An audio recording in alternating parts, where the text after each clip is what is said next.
নমস্কার বন্ধুরা, নতুন ব্লগে আপনাদের সবাইকে স্বাগত জানাই। আশা করছি ভালো আছেন সবাই, যে যেখানে আছেন। শিলিগুড়ি শহরে আমরাও খুব ভালো আছি। আজকে বেশ কিছুদিন পর আবার আমাকে সবজি তুলে নিতে হবে উত্তমের কাছ থেকে। আমি সপ্তাহে 2 সপ্তাহ হয়ে যায় কখনো কখনো যে আমি সবজি নিই না। কারণটা হচ্ছে নিচে শ্বশুরমশাই এত এত সবজি কিনে ফেলেন, কিনে তারপরে তিনি উপরে সেগুলোকে পাঠিয়ে দেন। উনি বাজার করতে ভীষণ ভালোবাসেন। মাছ কেনেন কখনোই একটু একটু নয়, 3 কিলো কাতলা, 2 কিলো পাবদা, 2 কিলো চিংড়ি, মানে কোনো কিছুই অল্প উনি কিনবেন না। যার ফলে কি হয়, সবাই মিলে সেগুলো ধরুন সপ্তাহখানেক ধরে খেয়েই যাচ্ছি। তেমনই সবজির বেলাতেও তাই। সেই জন্য সবজি আমার ওপর থেকে বিশেষ কিছু কিনতে হয় না। তারপর যখন একঘেয়ে খেয়ে একটু বিরক্ত হয়ে যাই, তখন বারণ করলে তখন গিয়ে শেষে আমি সবজি কিনি। আজ সেরকমই একটা দিন। জানলা খুললে তেজপাতা গাছটা একটা আশীর্বাদের মতো ধরা পড়ে। সত্যি কথা বন্ধু, এত সুন্দর রং, চোখের আরাম, মনের আরাম, আর আবহাওয়াটা আজকে এত সুন্দর, এটা যেন আরও বেশি সুন্দর হয়ে উঠেছে। Just wow. জানলাটা খুললে ওয়াইডার অ্যাঙ্গেলে এই জিনিসটা নজরে আসে, বুঝতেই পারছেন। অন্যতম সেরা পছন্দের রং হচ্ছে আমার এইটা, যেটা এখন দেখা যাচ্ছে। এই রংটা, সবুজের তো 59 শেড আছে, তাদের মধ্যে এইটা নতুন যে পাতা হয় সেটার যে রং। এক্ষুনি শেষ হয়েছে, এটা বুঝতেই পারছেন, এখনও লালের আভা রয়েছে। আর মোমবাতিটা জাস্ট নিভে গেল। গোপালকে খেতে দিয়ে খানিকক্ষণ খেতে দিতে হয়, তাই বেরিয়ে গেছিলাম। আর এইটা দেখাতে এলাম। উফ, এটা হচ্ছে লাল লতা কলকে। মানে আমি সত্যি সত্যি এই রংটার প্রেমে পড়ে গেছি। এত সুন্দর, এত সুন্দর। মানে জবার এক রকমের লাল, এই যে জবার এক রকমের লাল, এটা হচ্ছে মেরুন। এইরকম সুন্দর মেরুনও ঠিক নয়, মানে এটা যে কী ঠিক কী বলবো, মানে রংটার কী নাম জানি না। মানে গোপালকে দিয়েছি আজকে, মনে মনে খুব খুশি হয়ে গেছে। বলছি, গোপাল তোমার মা আজকে খুব খুশি মনে তোমায় ফুলটা দিল। ভীষণ সুন্দর, ভীষণ। এখান থেকে এটা তো ডাল থেকে হয়ে যায়, আরও কটা লাগাতে হবে। সত্যি সত্যি এত ভালো লাগছে আমার, কি বলবো। ছাদ জুড়ে আবার সেই জামা কাপড়ের স্তূপ, আর এদিকে বাইরে অঝোরে বৃষ্টি পড়েই যাচ্ছে, পড়েই যাচ্ছে, পড়েই যাচ্ছে, পড়েই যাচ্ছে। আজকে একটু বেরোতে হতো, কিন্তু সে কাজটা খুব যে একটা এমার্জেন্সি কাজ এমন নয়, কালকে করলেও চলবে। একটা কাজ আছে, অফিসিয়াল কাজ, মানে কাজ গুটিয়ে এনেছে। জুলাই মাসে যা হয়ে থাকে আর কি, যেসব কাজ হয়ে থাকে গুটিয়ে এনেছে। একটা ছোট্ট কাজ বাকি আছে, ওটা কালকে করলেও চলবে। আর এমনিতে ওই শাড়ি, ফলস, পিকো টিকো, ওই সমস্তগুলো ওটা তো জন্য তো ওই 7টার আগে যদি যেতে পারি। কারণ ওই ভদ্রমহিলা যিনি একটা দোকানে হাইজিন কেয়ারে থাকেন, উনি 7টা পর্যন্ত ওনার কাজের সময়, তারপর উনি থাকেন না। তার একটু আগে গেলেই ভালো, কারণ হয়তো আমি 7টার সময় গেলাম, ওই ফলস, পিকো টিকোর ওই সবগুলো অর্ডার নিতে ওনার হয়তো 15 মিনিট লেট হয়ে গেল। সংসারী মানুষ তো, বুঝতে পারি নিজেও যে ধরনেরগুলো খুব মুশকিল হয়। তাই জন্য একটু আগেই যাব, যদি বৃষ্টি কমে তাহলে।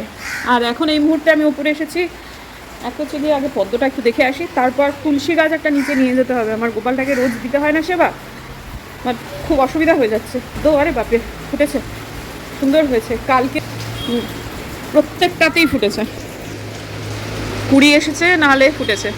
এটাতেও কুড়ি আছে, সবগুলোতেই কুড়ি আছে। এটা একদম থালা হয়ে গেছে, এই যে।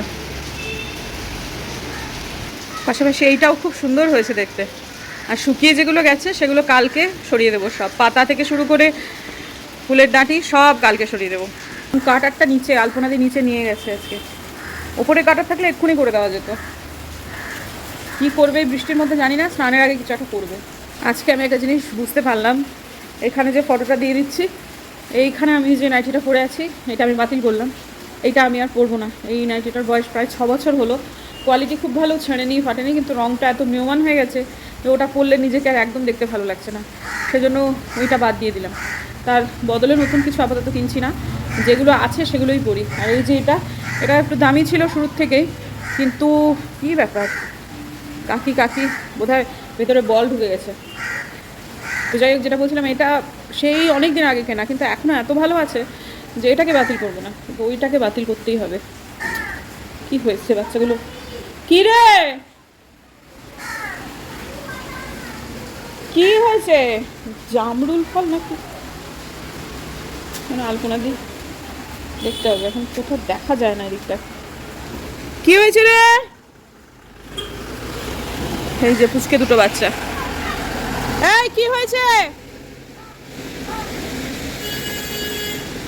কি হয়েছে বাবু, কি হয়েছে? উপর দেখ, কি হয়েছে বল, কোথায় পড়েছে? বল বল। খেলতে গিয়ে ভেতর ঢুকেছে, জালপনা দিয়ে ফিল্ডে নেমেছে। এদের এই চলছেই। বৃষ্টি খানিক বন্ধ হয়েছে বটে, কিন্তু আমার একটু দেরি হয়ে গেল, কারণ ওই যে বৃষ্টি চলছিল তখন একটু শুয়ে ঘুমিয়ে পড়েছি। তারপর যখন উঠলাম তখন দেখছি বোধিসত্ত্ববাবু তার ভিডিও করছেন। এই সময়টাতে আমি বেরোতে পারবো না, ওই জায়গাটা আমি ক্রস করতে পারবো না। এর এমনিতে এডিট করার পর হয়তো বা আপনারা ভিডিওগুলো দেখেন, মানে বোধিসত্ত্ববাবুর ভিডিও 20 মিনিটের, কিন্তু সেগুলো ক্লিপিংগুলো তো অনেকটাই বাদ দিতে হয়। সেসব মিলিয়ে না 30 মিনিটের নিচে তিনি কন্টেন্ট মানে ক্লিপিং থাকে না। তার ফলে আধ ঘন্টা সময়ের জন্য বসে যেতে হলো। তারপরে আবার সর্বসাকুল্যে 9খানা শাড়ি, সেগুলো নিয়ে এবার যাচ্ছি। এখানে একটা রিক্সা যেটায় চড়েছি সেটা ওই ব্যাটারি রিক্সা। এটা খানিকটা টোটোর মতো, কিন্তু ভাড়াটা আবার রিক্সার মতোই, কিন্তু দ্রুত যান, মোটামুটি রিক্সার থেকে অনেক তাড়াতাড়ি যাওয়া যায়। এই যে প্যাডেল করতে হয় না। ভদ্রলোক কি সুন্দর বসে আছেন, ভালো লেগেছে বেশ। এর আগেও অনেকবার চড়েছি, কিন্তু আমার এইগুলোতে চড়তে ভীষণ ভালো লাগে। আর খুব একটা দেখতে পাই না, তাই চড়া হয় না। আর রিক্সাই এখন অনেক কমে গেছে, টোটোরই তো সংখ্যা বেশি। তারপর আসার পর সমস্ত ব্লাউজ টাউজগুলো কেটে নেওয়া হলো, ব্লাউজ পিসগুলো আর কি। বেশিরভাগই আমি ব্লাউজ বানাবো না, কিনেই নেব, কিন্তু তাও কয়েকটা তো বানাতেই হবে। কাশ্মীরি শাড়িগুলোতে তো ব্লাউজ বানাতেই হবে। সেগুলো সব কেটে নিয়ে তারপরে এখন আমি যাচ্ছি হচ্ছে আরামবাগে মাসকাবারি আমি তুলে নেব। যদিও এই মাসে মাসকাবারি করতে আমার অনেকটা দেরি হলো। আর ঠিক এগুলোকে মাসকাবারিও বলা যাবে না, জানেন। খুব একটা বেশি জিনিসপত্র কিন্তু এবার লাগবে না, কারণ আগের বার একটু বেশি কেনা হয়েছিল।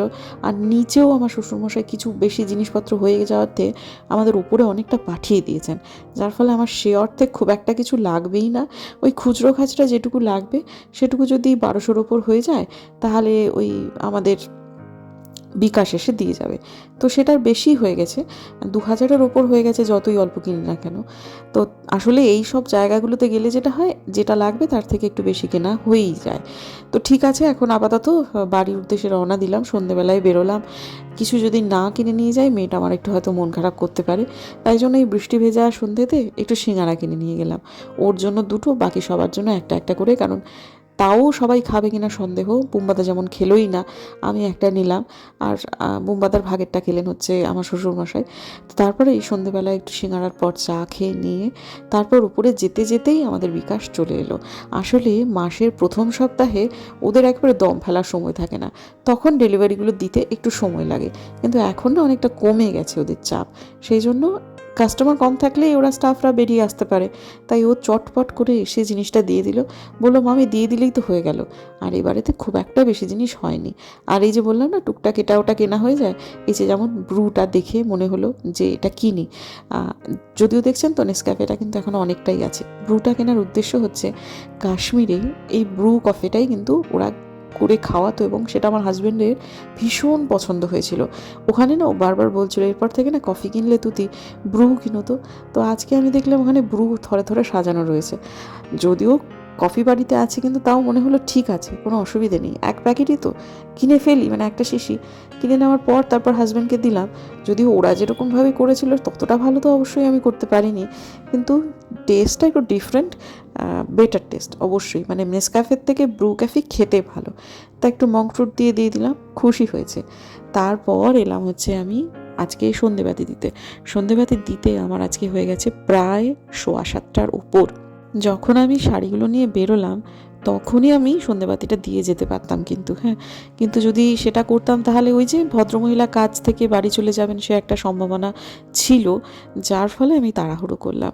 আর একটা কথা হচ্ছে যে আমার না এখন সন্ধেবাতিগুলো দিতে পুজো করতে যতটা সময় লাগে তার থেকেও বেশি সময় লাগে, কারণ মন্ত্রোচ্চারণ যেটাকে উপাচার যেটাকে বলে, সেটা আমার খানিকটা বেশি কিন্তু এই সন্ধেবেলাতেই। আমি নৃসিংহ কবচ চালিয়ে এই হাওয়ান যেটাকে বলে সেটা কিন্তু করি, নিয়মিতই করি। এটা একটা ধারাবাহিকভাবে আমার চলছে। আর এটা নিয়ে ছেলে খেলা তো করা যাবে না। কিছু জিনিস কনসিস্টেন্সির ব্যাপার বন্ধু, এতে কি হয় কি না হয় সেসবগুলো পরের কথা। আমি করছি, আমার মানসিক শান্তি হচ্ছে, এবং আমি কিছু জিনিস দৃঢ়ভাবে বিশ্বাস করছি, সেগুলোর ফলও পাচ্ছি। আমার কাছে প্রাপ্তিযোগ বলতে এইটুকুই। তো যার ফলে এখন এটা করছি, তারপর হনুমান চালিসা পাঠ করবো এটার পর। তারপর আরও টুকিটাকি কিছু উপাচারাদি রয়েছে, সেগুলো সমস্ত কিছু করে নিয়ে তারপর আমি সারা ঘরেই ধুনোটা ছড়িয়ে দেব। আমি কিছুদিন আগে অবধি যে কথাটা বলতাম আমি এখনও কিন্তু সেই একই কথা বলি, সেটা হচ্ছে উপাসনা বেশি রাখুন, উপাচার কম রাখুন। উপাসনার সময়টা আমার মূলত পুজোর সময়, আর উপাচার যেটুকু আছে সেইটুকু সময় কিন্তু আমার এই সন্ধেব্যতীত সময়টুকু। তাও যে সাংঘাতিক কিছু উপাচার তেমনটা কিন্তু নয়। করা হচ্ছে এই হবনটা করা, একটা বিশেষ মন্ত্র চালিয়ে দিয়ে, তারপরটা সেটা হচ্ছে ওই যে ভগবানকে ডাকা। এখন এই মন্ত্র চালিয়ে দিয়ে সেটাকে আপনারা উপাচারও বলতে পারেন, উপাসনার অংশও বলতে পারেন, যার যেমন ইচ্ছে। তবে খুব বেশি একটা তামঝামের পুজো আমি করি না, এটা কিন্তু ঘটনাই। যাই হোক, তারপর এখন এই ঘরের বিছানার চাদরগুলোকে সমস্ত বদলাতে হবে। আমি আগের দিনে আলপনাদিদের বিছানার চাদর বদলাতে বলেছিলাম, আলপনাদিরা কেউ বদলায়নি, যার ফলে বৃহস্পতিবার পেরিয়ে যাওয়ার পর শুক্রবার দিন আমি তো ওই একটা দিনেতে তারেতে ঝগড়াঝাটি লেগে যায়, একে তো বৃষ্টি বাদলা, সেই সবগুলোর জন্য না আমি ওপর নিচটা আলাদা আলাদা করে নিয়েছি। কিন্তু তাতেও দেখছি আলপনাদিরা খুব একটা যে আমার কথা শুনছে তা না। আজকে খুব একটু রাগারাগি করেছি আমি। তো তারপরে দেখলাম যে আলপনাদি কালকে তুলবে, তো আমি দেখলাম যে ঠিক আছে, কালকে সে যখন তুলবে, আর কালকে তুললে কালকেই যে সে কেচে দেবে এমন নয়, তাই আজকের দিনটা আমার সময় আছে, আমি আজকে দুটো তুলে নিই। মেশিনটা একটু গড়বড় করছে জানেন তো, একসাথে 4টে তুলে 4টে আমি গুজে দিলে সে মেশিন যদি আবার খারাপ হয়ে যায়, 1030 ধাক্কা। সেই জন্য যতদিন তাকে একটু তুইয়ে তাইয়ে রাখা যায়, তাই জন্য অল্প অল্প করে এখন তুলছি। আর এমনিতেও ছাদে জামা কাপড় মেলবার জায়গা হচ্ছে না। আমি যদি সবগুলো উপরে ফ্লোরে সবটুকু একদিনে করে দিই, তাহলে হয়তো বা রোজকার জামা কাপড় মেলবার জায়গা থাকবে না। যাই হোক, আজকে সবটুকুই তুলে দিলাম এই ঘর ও ঘর মিলিয়ে। আর আমাকে কয়েকজন দেখলাম বলেছেন, এমনিতে দেখা হলে তারা বলেন যে ঝিনুক, তুমি এক টানা যে কথাগুলো ভয়েস ওভারেতে বলে যাও, সেগুলোকে তুমি আগে থেকে স্ক্রিপ্ট করে রাখো। বন্ধু না, আমি লিখে রাখি না। একটা সময় যখন ছিল, প্রথম করছিলাম, তখন সেটা কিন্তু নিয়মিত আমাকে লিখে রাখতে হতো। তারপর আমি মাঝখানে ওই যে একদিন দেখলাম যে না লিখে দেখি তো কেমন করে বলতে পারি। এমনিতে কথা আমি বলতেই পারি, এক তো শিক্ষকতা করতাম, আর 2 নম্বর কথাটা আমি চিরকালই বলতে পারি টানা। সুতরাং আমার সেই সুবিধাটা রয়েছে। এখন যে আমি কথাগুলো আপনাদের সামনে বলছি, সেগুলো মোটেই লিখে রাখতে হচ্ছে না। আর সব কিছুরই একটা প্র্যাকটিস থাকে বন্ধু। আমি 6 বছর ধরে ব্লগিং করছি, আমার এইটুকু প্র্যাকটিস হয়ে গেছে যে আমি আপনাদের সামনে অনায়াসে এত কথা বলতে পারি। আমাকে যদি এখনই কেউ স্টেজে দাঁড় করিয়ে দেয়, তখন আমি কতদূর কী করতে পারবো আমি জানি না, কিন্তু ভয়েস ওভারে কথা বলাটা আমার কাছে কোনো ব্যাপারই নয়, অন্তত আজকের দিনে দাঁড়িয়ে। আর সবথেকে বড় কথা বন্ধু, যে কাজটা আমি করছি, সে কাজটা করতে আমার খুব ভাল লাগছে, যার ফলে এই ধরনের কাজগুলো করতে আমি অনায়াসেই পারছি। একদিনে 3টে-4টে ব্লগ এডিট করাটাও আজকের দিনে আমার কাছে দাঁড়িয়ে খুব একটা বড় কথা নয়, কারণ কাজটা করতে আমার ভালো লাগে। যদি এই কাজটা আমার পছন্দের কাজ না হতো, তাহলে গলায় পা তুলে দিলেও হয়তো বা এই ধরনের কাজ আমি করে উঠতে পারতাম না। সেই জন্য পেশা সেটাকেই নির্বাচন করা উচিত যেটা আমাদের করতে ভালো লাগে। আমাকে এখন জেগে বসে থাকতেই হবে, কারণ এই ওয়াশিং মেশিনটা যতক্ষণ না পর্যন্ত বন্ধ হচ্ছে, আমি প্লাগ পয়েন্টটা যতক্ষণ অফ করছি, ততক্ষণ পর্যন্ত শুতে যেতে পারবোই না। গরমকাল হলে চলে যেতে পারতাম, অন্যান্য কাজও এখন আমার রান্নাঘরটা একটু বাকি আছে। কিন্তু এখন আমার বিশেষ করে রাত্রেবেলা একটা অলিখিত নিয়ম হয়ে গেছে, প্রত্যেকটা প্লাগ অফ আছে কিনা সেটা একবার করে চেক করা। এত মেঘ ডাকে, এত বাজ পড়ার আওয়াজ হয় যে কোথায় বাই কি নষ্ট হয়ে যাবে। শুধুমাত্র ফ্রিজটা চলে, আর কোনো কিচ্ছু থাকে না, অন থাকে না আর কি। আমাদের রাত্রেবেলায় এখন আমরা মোবাইলও চার্জ করি না, চার্জটা আগে থাকুক। রাত্রেবেলা মোবাইলে চার্জ দিয়ে যেটা শোয়া, সেটা একদম বন্ধ হয়ে গেছে আমাদের বাড়ি। এসিটা নেহাত মাঝে মাঝে একটু না চালালে হয় না, তাই জন্য এসি চালানো হয়, তাও ধরুন 1-1:30 নাগাদ সেটা বন্ধ করে দেওয়া হয় একদম। এটা তো বন্ধই থাকে ওই ঘরে, যেহেতু একটাই ঘরে চলে। তো এখন এইটা যতক্ষণ না পর্যন্ত হচ্ছে, ততক্ষণ অন্যান্য কাজগুলো ঝরাপট সেরে ফেলি। 25 মিনিট বাকি আছে, ঠিক আছে। এখনও রান্নাঘর বাকি আছে, তো ও হয়ে যাবে। যদিও ভাবছিলাম আজকে এত তাড়াতাড়ি শুভ নি, ঘন্টা শোয়া হবে না, এইসব কাজ করতে গিয়ে দেরি হয়ে গেল গিয়া। ওয়াশিং মেশিনটা কতদিন চলে সেটাই হচ্ছে দেখার, কারণ এই যে এখন আপনাদের সামনে যে ক্লিপিংটা শেয়ার করব, সেটা কিন্তু রীতিমতো 17 মিনিটের একটা ক্লিপিং। তার মানে ওই 25 মিনিট থেকে 17 মিনিট বাদ দিলে 8 মিনিট থাকে, কিন্তু গিয়ে দেখলাম তখনও অনেকক্ষণ সময় বাকি আছে। তো যাই হোক, এখন আমার হাজব্যান্ড এসেছেন, তিনি তো খানিকটা জল টল খেয়ে একটু দেখেছে যে এই ক্যামেরাটা অন করা আছে, তাকে একটু কাজ দেখাতে হবে না, সেই জন্য তিনি একটু কাজ দেখাতে এলেন। কাজ করছে, কর্মই হচ্ছে জীবন। এই কর্মে দাও তাহলে, কর্মে জীবন বলবে নি, কর্মই জীবন, লোক দেখাই কাজ। কর্মজীবন ঘটনা। ভদ্রলোক অসম্ভব পরিশ্রম করেন। সে ভোরবেলায় 4:30 সময় ওঠেন, তারপর চান টান করে কলেজে যান, এসে পরে নিরন্তর কাজ করেন। এখন আবার সেই মেয়ের অ্যাডমিশন টোটালগুলো খুলছে না, সে সারাদিন চাতক পাখির মতো মেয়ে, আমি আমার বর সব তাকিয়ে আছি যে কলেজগুলোতে টুপুরে ভর্তি হওয়ার ইচ্ছে বা সম্ভাবনা আছে, সেগুলো কবে কবে সব খুলবে, কবে কবে কি হবে। যাই হোক, দেখা যাক কবে কি হয়। সারাদিন তিনি পরিশ্রম করেন, এই যে কথাটা বললাম সেটা মজা করেই বলেছি। সাংসারিক কাজও যদি তাকে করতে হয় তাহলে আর বাড়িতে এতগুলো লোক থেকে হবেই বা কি, এতগুলো কাজের লোক রেখেই বা কি হবে। যাই হোক, ঠিক আছে, এখন আপাতত রান্নাঘরটা মোটামুটি হয়ে গেল। হয়ে যাওয়ার পর আমি একটা ভুল কাজ করেছিলাম, সেটা হচ্ছে বারান্দায় গিয়ে দেখিনি। আমি ভেবে নিয়েছি 8 মিনিট বাকি আছে, তো তাড়াতাড়ি করে অন্যান্য সবগুলো কাজ সেরে ফেলি। মানে ওই ব্রাশ করা, বাথরুমে যাওয়া, তারপরে চেঞ্জ করা, কারণ নিচেটা পুরোটা ভিজে যায় আমার। তারপর ওই একটু রূপচর্চা করা যেটুকু রাত্রিকালীন আছে, সে সমস্তগুলো কিছু করব, ওষুধ টষুধ খেতে হবে, সব কিছু করে টোরে নিয়ে দেখবো হয়তো আর 1 মিনিট বাকি আছে। কি আমার হিসেব জানেন তো। তারপর ওই 1 মিনিটের মধ্যে এদিক ওদিক সেদিক করে দেবো, তারপর পটাশ করে প্লাগটা অফ করে দেবো, দিয়ে তারপর শুয়ে পড়ে নাক ডেকে ঘুমিয়ে যাবো। কিন্তু ওই আমার মেশিন আমাকে বলল, বিঙ্গো, আমি আমার ইচ্ছা মতো চলবো, তুমি তোমার মতো করে টাইম ঠিক করে নিলে হবে, আমার টাইম আমার হিসেবে চলবে। তো ঠিক আছে, তার জীবন, তার রুলস। এখন আমি মাঝখান থেকে পড়লাম ফাপড়ে। তো এখন কালকে বোধিসত্ত্ববাবু ভোরবেলায় বেরোবেন, সকাল সকাল বেরোবেন, ভোরবেলায় না, একটা কাজে। তো তিনি গোবিন্দভোগ চালের ভাত খেয়ে যাবেন আর কি। তো সকালবেলা অনেক সকালে যাবেন, কালকে আবার একাদশী আছে। তা আমি শিখলাম যে ঠিক আছে বাবা, যতটুকু কাজ এগিয়ে রাখা যায়, তাই জন্য ওই চালটা একটু ভিজিয়ে রাখলাম। এরকম করে ভিজিয়ে রাখলে একটা প্রেশার দিলেই না একদম সেদ্ধ হয়ে যায়। সেই জন্য এটুকু সকালবেলার কাজ আর কি এগিয়ে রাখলাম। রাখার পর তারপর ওই যে একটুখানি মেজে নিয়েছিলাম সিঙ্কটা, তারপর সবার শেষে একটুখানি লবণ ছড়িয়ে দিলাম, দিয়ে তারপর যাই এবার অন্যান্য কাজগুলো সারি। 17 মিনিট ধরে এতক্ষণের কাজ করলাম, মানে 25 মিনিট বাকি ছিল, মানে এখন ওদিকে 8 মিনিট বাকি আছে। 8 মিনিট ধরে এদিক ওদিক করেই ও সময় কেটে যাবে। একটা কাজের কাজ হয়ে গেল, এবারে বন্ধ করি। আমার মেশিনটা কি খারাপ হয়ে গেছে নাকি? হ্যাঁ, এখনও 10 মিনিট দেখাচ্ছে। হিসেব মতো এতগুলো কাজ করে এলাম, তারপরেও ভাবছি বন্ধ হয়ে যাবে বোধ হয়।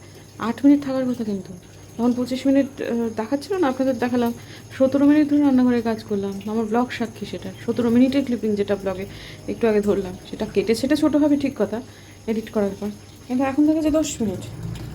কিরে ভাই, এরপরে আবার আমি চেঞ্জ করলাম, ওয়াশরুমের কাজ সারলাম, তারপর রাত্রিকালীন যা যা যেটুকু করা সেটুকু করলাম, ওষুধ খেলাম, সব হলো। এদিকে ঘুমে চোখ আমার একেবারে ঢুলে যাচ্ছে। সব প্লাগ পয়েন্ট অফ আছে কিনা সব চেক টেক করলাম, ভাবছি আর কত 1 মিনিট হয়তো থাকবো। বাবা এসে দেখি একের পেছনে একটা 0 বসিয়ে রেখেছে। এই কাজটাই হবে হচ্ছে আমার রাত্রিকালীন শেষ কাজ, যেটা প্লাগটাকে অফ করা। আর সকালবেলায় উঠে এই কাজটাই হবে প্রথম কাজ, ছাদে গিয়ে মেলা। কি জ্বালাতন, সত্যি কথা। আর আজকে যদি আমি এমনি শুয়ে পড়ি, আজকেই বাজ পড়বে একদম অবধারিত। একটু আগে অব্দি কি মুষলধারে বৃষ্টি হলো। হয়ে গেছে, আওয়াজ করে সে জানান দিল যে হয়ে গেছে। আমি যদি এখন রিল দেখতাম, মোবাইল টোবাইল দেখতাম, তাহলে টাইমটা কেটে যেত, কিন্তু তাহলে আমার ঘুমের দফা রফা হয়ে যেত। আমি যে কীভাবে জেগে আছি আমি কি জানি। এই যে এটি বন্ধ হলো, জলটিও বন্ধ হলো, এবং যথারীতি বুঝতেই পারছেন তো, হাওয়া সে বৃষ্টি চালু হয়ে গেছে। যাই হোক বন্ধুরা, আজকের দিনের জন্য বিদায় নেব। যদি আমার ভিডিও ভালো লাগে সাবস্ক্রাইব করবেন, পাশে নোটিফিকেশন বেলটা অন করবেন, যাতে ভিডিও দিলেই নোটিফিকেশন সবার কাছে চলে যায়। বৃষ্টি যেহেতু হচ্ছে, ছাটের বৃষ্টি, এগুলো শুকনো জিনিস ভেতরে থাকুক, কাজের আর শেষ নেই। দেখা হচ্ছে কালকে একটা নতুন ব্লগে। কি যে কোন দিকে যে ক্যামেরা ফোকাস হচ্ছে কে জানে। ঠিক করে বলি, হ্যাঁ, যদি আমার ভিডিও ভালো লাগে তাহলে প্লিজ সাবস্ক্রাইব করবেন, পাশে নোটিফিকেশন বেলটাকে অন করবেন, যাতে ভিডিও দিলেই নোটিফিকেশন আপনাদের সবার কাছে চলে যায়। দেখা হচ্ছে আগামীকাল একটা নতুন ব্লগে। ততক্ষণের জন্য টাটা।